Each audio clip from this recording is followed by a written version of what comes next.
Video series එකේ 7 වෙනි video එකේ මම ඔයාලට පෙන්නන්නේ කොහොමද අපේ වෙබ්සයිට් එකේ හෝම් පේජ් එක අපිට අවශ්‍ය විදිහට හදාගන්නේ කියලා. හෝම් පේජ් එකට යන්න කලින් මම ඔයාලට පෙන්නනවා කොහොමද අපේ අයිටම් එකට මෙන්න මේ විදිහේ ක්‍රොස් සෙල් එකක් ඇඩ් කරන්න කියලා. ඔයාලට පේනවා කවුරු හරි කෙනෙක් චිකන් ෆ්‍රයිඩ් රයිස් එකක් වගේ ප්‍රධාන මීල් එකක් ඇඩ් කරාම කොකා කෝලා එකක් වගේ දෙයක් රෙකමන්ඩ් කරනවා මේ විදිහට. ඉතින් මේක ගොඩක් හොඳයි. විශේෂයෙන් මේ වගේ රෙස්ටොරන්ට් සයිට් එකකට ඒක අයිටම් එකක් ගත්තාම ඒකත් එක්ක ගොඩක් වෙලාවට අරගනි කියලා හිතන්න පුළුවන් අයිටම්ස් මේ විදිහට අපිට සජෙස්ට් කරන්න පුළුවන් මේ දකුණු පැත්තේ තියෙන පැනල් එකකින්. ඉතින් මේක කරන්න හරිම ලේසි. ඔයාලට ගන්න තියෙන්නේ ඩෑෂ්බෝඩ් එකට ඇවිල්ලා අලුතෙන් ප්‍රොඩක්ට් එකක් ක්‍රියේට් කරන්න. දැන් අපි ක්‍රියේට් කරන්නේ මෙන්න මෙතනට මේ තියෙන ක්‍රොස් සේල්ස් හැටියට තියෙන අයිටම්ස්. ඒක ස්ප්‍රයිට්, කොකා කෝලා, ඉතින් වගේ රෙස්ටොරන්ට් එකක වගේ අවස්ථාව වෙනවා කැමති ප්‍රොඩක්ට් එකක්. මම එක්සැම්පල් එකක් විදිහට ස්ප්‍රයිට් එක ඇඩ් කරන්න. ඊළඟට මම මේකට ප්‍රයිස් එකත් ඇඩ් කරනවා සාමාන්‍ය ප්‍රොඩක්ට් එකක් ඇඩ් කරන විදිහට. ඊළඟට අපි මේකට කැටගරි එකක් ඇඩ් කරමු. ඉතින් මේවා සොෆ්ට් ඩ්‍රින්ක්ස් වලට යන හින්දා සොෆ්ට් ඩ්‍රින්ක්ස් කියලා කැටගරි එකක් ඇඩ් කරනවා. හරි ඊට පස්සේ මේකට අපේ ප්‍රොඩක්ට් ඉමේජ් එකකුත් ඇඩ් කරමු. හරි ඊට පස්සේ මම මේක පබ්ලිෂ් දෙනවා. ඉතින් මේත් එක්ක මම කොකා කෝලා එකකුත් ඇඩ් කරන්නම් ටක් ගාලා. හරි ඊට පස්සේ මම එනවා ආයි ඕල් ප්‍රොඩක්ට්ස් වලට. ඉතින් අපේ සොෆ්ට් ඩ්‍රින්ක්ස් වලට අදාළ ප්‍රොඩක්ට් දෙක තියෙනවා. අපි චිකන් ෆ්‍රයිඩ් රයිස් එකට ඇඩ් කරමු දැන් ක්‍රොස් සෙල් එකක් විදිහට මේ අයිටම්ස් දෙක. ඒ කියන්නේ චිකන් ෆ්‍රයිඩ් රයිස් එක කවුරු හරි කාට් එකට ඇඩ් කරාම එයාලට සජෙෂන්ස් විදිහට අපි දැන් ඇඩ් කරන දේවල් පෙන්නනවා. මේකට ඔයා ලින්ක්ඩ් ප්‍රොඩක්ට් කියන එකට එන්න ඊට පස්සේ මෙන්න මේ ක්‍රොස් සෙල්ස් කියන තැනට අදාළ ප්‍රොඩක්ට්ස් ටික ඇඩ් කරන්න තියෙන්නේ. ඉතින් අපි දෙමු ස්ප්‍රයිට් කියලා. ඒක සිලෙක්ට් කරනවා. මම කොකා කෝලා එකක් සිලෙක්ට් කරනවා මෙතනට. හරි ඊට පස්සේ ඔයාලට ගන්න තියෙන්නේ මෙතන අප්ඩේට් කියන එක දෙන්න. හරි දැන් මම වෙබ්සයිට් එකේ ෆ්‍රන්ට් එන්ඩ් එකට ඇවිල්ලා රිෆ්‍රෙෂ් කරනවා. ඊට පස්සේ දැන් චිකන් ෆ්‍රයිඩ් රයිස් එකට විතරනේ අපි ඇඩ් කරේ දැන්ට. මම චිකන් ෆ්‍රයිඩ් රයිස් එකේ සිලෙක්ට් කියන එක දෙනවා. ඊට පස්සේ මට කන්ටින් මේක ඇඩ් කරන්න අපේ කාට් එකට. හරි ඇඩ් කරාම ඔයාලට පෙන්නනවා you may also like කියලා. මෙතනින් අපිට බලා ගන්න පුළුවන් අපි ඇඩ් කරපු ක්‍රොස් සෙල්ස්. ඉතින් මේ විදිහට වගේ හැම අයිටම් එකකටම මේක කරන්න පුළුවන්. දැන් ඔයාලට මම all products වලට ඇවිල්ලා සීෆුඩ් රයිස් එකකටත් ඒක කරන්න ඕන නම් කරන්න පුළුවන්. මොකද දැන් මම මෙතන සීෆුඩ් ෆ්‍රයිඩ් රයිස් එකට ගියොත් එහෙම මම ඒක ඇඩ් කරාට ක්‍රොස් සෙල්ස් පෙන්වන්නේ නැහැ. මම චිකන් ෆ්‍රයිඩ් රයිස් එක අයින් කරනවා. වල වෙනවා ඒකට පෙන්වන්නේ නැහැ. ඒකට හේතුව අපි ක්‍රොස් සෙල්ස් විදිහට මෙතනින් ඇඩ් කරලා නැති හින්දා. මම හිතනවා මට පැහැදිලි කියලා. දැන් එහෙනම් අපි හෝම් පේජ් එක එඩිට් කරගමු අපිට අවශ්‍ය විදිහට. ඉතින් ඔයාලට පුළුවන් ඔයගේ වෙබ්සයිට් එකට ඇවිල්ලා මෙතන එඩිට් පේජ් කියන තැනින් මේ හෝම් පේජ් එක එඩිට් කරන්න. එහෙම නැත්නම් pages all pages වලට ඇවිල්ලා හෝම් කියන තැනින් එඩිට් කියන තැනට ඇවිල්ලා ඔයාලට එඩිට් පේජ් එකට යන්න පුළුවන්. හරි ඉතින් මේක තමයි පේජ් එක. ඉතින් මම ආයෙත් කියනවා මේක හදලා තියෙන්නේ බ්ලොග් එඩිටර් එක පාවිච්චි කරලා WordPress වලට තියෙන. ඔයාලට මේ ගැන වැඩිදුර දැනගන්න ඕන නම් මම බ්ලොග් එඩිටර් එක යූස් කරලා කොහොමද pages නිර්මාණය කරන්න කියන වෙනම වීඩියෝ එකක් කරලා තියෙනවා. ඔයාලට ඒක ගිහිල්ලා බලන්න පුළුවන් වැඩිදුර අයිඩියා එකක් ලබා ගන්න. මුලින්ම මේ සෙක්ෂන් එකකින් අපි පටන් ගමු. මේ සෙක්ෂන් එකේ මේ ඉමේජ් එක වෙනස් වෙන්න ඕනේ. මොකද අපි බර්ගර්ස් නෙමෙයි සෙල් කරන්නේ චයිනීස් රෙස්ටොරන්ට් එකක් ගැන තමයි අපි මේ වීඩියෝ එක කරන්නේ. ඉතින් මම මෙන්න මෙතනින් මෙන්න මේ ලිස්ට් view එක ඕපන් කරගන්නවා. එතකොට මේ රෝස් හැටියට තියෙන්නේ මේ හැම එකක්ම එක රෝ එකක් මේන් රෝ එකක්. අපි පළවෙනි රෝ එක ගත්තොත් මෙන්න මේක ඇතුලේ තමයි මෙන්න මේ ඉමේජ් එක මේ ටෙක්ස්ට් එක මේ ටික තියෙන්නේ. එතකොට ඔයාලට පේනන්නේ මේ ලොකු ඉමේජ් එකක් තියෙන බර්ගර් එකක් තියෙන.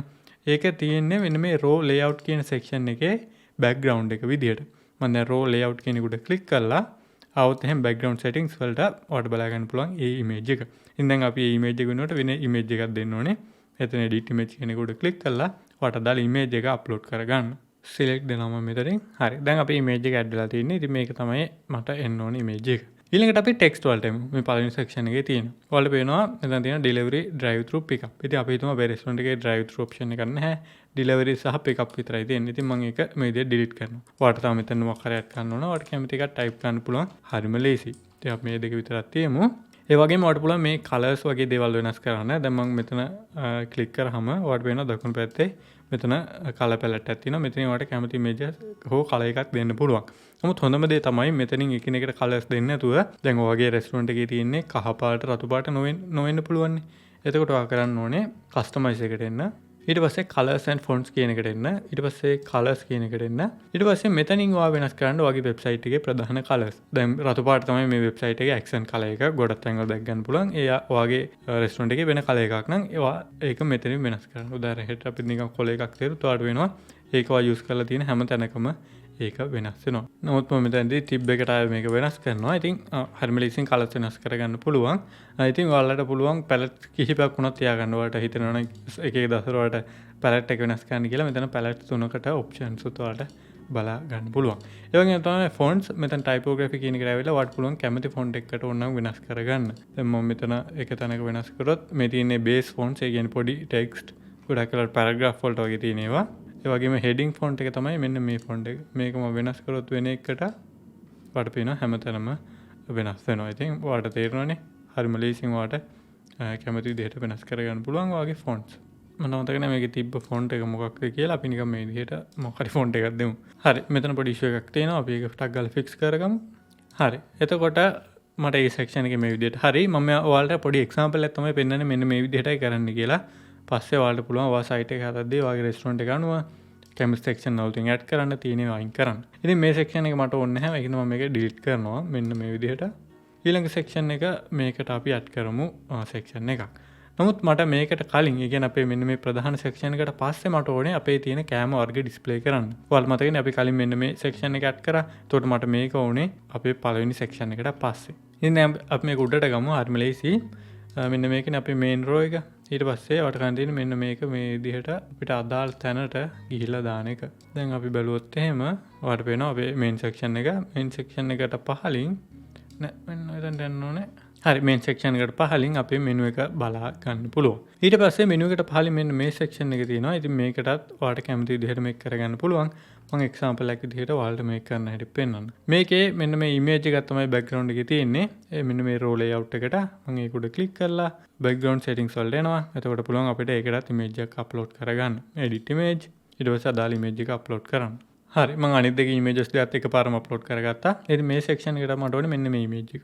හරි ඔයාලට පේනවනේ. එතකොට ඒක ඇඩ් වෙනවා. ඉතින් දැන් ඔයාලට හිතෙනවා නම් සුදු පාට ටෙක්ස්ට් තියෙද්දි හරියටම ක්ලියර් නැහැ කියලා බෑග්ග්‍රවුන්ඩ් එක ටිකක් සුදු පාටට හුරු නිසා ඔයාලට පුළුවන් මෙන්න බෑග්ග්‍රවුන්ඩ් ඕවර්ලේ සෙටින් කියන එකට ඇවිල්ලා ඕවර්ලේ එක පොඩ්ඩක් වැඩි කරන්න. ඊට කලින් මම මෙතන කලර් එකක් දෙන්න ඕනේ. අපි බ්ලැක් වගේ දෙමු. හරි. දැන් ඔයාලට පුළුවන් ඒක පොඩ්ඩක් ඩාර්ක් කරන්න. එතකොට ටෙක්ස්ට් එක ක්ලියර් එකට පේනවා. ඉතින් මේ වගේ සෙක්ෂන් එකකට ඔයා දාන්න ඕනේ වගේ රෙස්ටොරන්ට් එකේ වැඩිම විකිනෙන කෑම වැඩිම විකුණන කෑම 3ක් වගේ දාලා නැත්නම් ඔෆර්ස් තියෙන කෑම වගේ දේවල් මෙතනට දාන්න. සතියකට සැරයක් වගේ මේක අප්ඩේට් කරනවා නම් ඒකත් හොඳයි.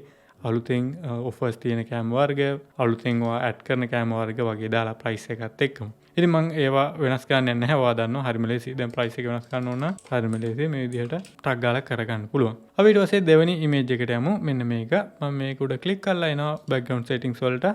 නෑ මේක ඇත්තටම තියෙන්නේ මෙන්න මේ රෝ ලේඅවුට් කියන එකේ. ඊට පස්සේ බෑග්ග්‍රවුන්ඩ් සෙටින්ග්ස් කලින් වගේම අපි ඉමේජ් එකක් දාමු. හරි මෙන්න මේ විදිහට ඒ ඉමේජ් එක හොඳයි. ඊළඟට අපි තුන්වෙනි එකට යමු. ඒකෙත් රෝ ලේඅවුට් එකට ඇවිල්ලා බෑග්ග්‍රවුන්ඩ් සෙටින්ග්ස් එඩිට් ඉමේජ්. හරි හරිම ලේසි අපිට ඒ සෙක්ෂන් එක මේ විදිහට කම්ප්ලීට් කරගන්න. ඉතින් ඊළඟට අපේ තව සෙක්ෂන්ස් තියෙනවා. මෙන්න මේ එකක් මේක මට ඕනේ මම ඒක ඩිලීට් කරනවා ඒක නිසා. ඊළඟට අපි බලමු තව මොනවද මේකේ තියෙන සෙක්ෂන්ස් කියලා. හරි මම මේ සෙක්ෂන් එකත් ඩිලීට් කරගන්නවා. ඉතින් මම එක්සැම්පල් එකකට තමයි මේ සයිට් එක හදන්න මම දැන් කීපවතාවක් කිව්වා වගේ ඔයාලගේ අවශ්‍යතාවය අනුව ඔයාලට පුළුවන් මේවා ඩිලීට් කරන්න තියන්න කැමති විදිහකට මේ වැඩේ කරන්න. හරි මේ විදිහට මට අනවශ්‍ය සෙක්ෂන්ස් ටික මම ඩිලීට් කරගත්තා. දැන් මම මේක අප්ඩේට් දීලා අපි ෆ්‍රන්ට් පේජ් එක බලමු view කරලා. ඉතින් මේ විදිහට තියෙන්නේ මුලින්ම චයිනීස් රෙස්ටොරන්ට් එකට අදාළ වෙන විදිහේ ඉමේජ් එකක් අපිට බලා ගන්න පුළුවන්. ඊට පස්සේ අපේ මෙනු එක මෙතන මේ විදිහට බලා ගන්න තියෙනවා. ඊට පස්සේ අපි අර ඇඩ් කරපු සෙක්ෂන් එක. ඊට පස්සේ මෙතන තව සෙක්ෂන් එකක් තියෙනවා. මේකත් ඔයාලට ගොඩක් ලීසින් වෙනස් කරගන්න පුළුවන්. මෙතන තව ඩේටා ටිකක් තියෙනවා. ඔයාලට ඒකත් ලීසින් එඩිට් කරගන්න පුළුවන් බෑක් එන්ඩ් එකෙන්. ඉතින් මම ඒකින් එක වෙන්නන්න යන්නේ නැහැ. ඔයාලට තියෙන්නේ ටග් ගාලා ටෙක්ස්ට් එක වෙනස් කරගන්න. ඒ වගේම කස්ටමර්ස්ලාගේ රිවිව්ස් වගේ දේවල් ඔයාලගේ රෙස්ටොරන්ට් එකේ කෑම ගැන එහෙම කස්ටමර්ස්ලා කියන දේවල් වලට මෙතනට දාන්න පුළුවන්. ඔයාලට ඒක මුලින් ඩිලීට් කරන්න ඕන නම් කරන්න තියෙන්නේ මෙතනට ඇවිල්ලා ඩොට් තුනට ඇවිල්ලා මේක ඩිලීට් කරලා දාන එක. එතකොට ඒ සෙක්ෂන් එක ඩිලීට් වෙනවා. ඔයගේ හෝම් පේජ් එක සිම්පල් පොඩි හෝම් පේජ් එකක්. නමුත් කස්ටමර් කෙනෙක්ට අවශ්‍ය දේවල් ටික මෙතන තියෙනවා. ඊළඟ වීඩියෝ එකේ මම ඔයාලට පෙන්නන්නම් අපේ වෙබ්සයිට් එකේ තියෙන අනිකුත් පේජස් එඩිට් කරගන්නේ කොහොමද කියලා.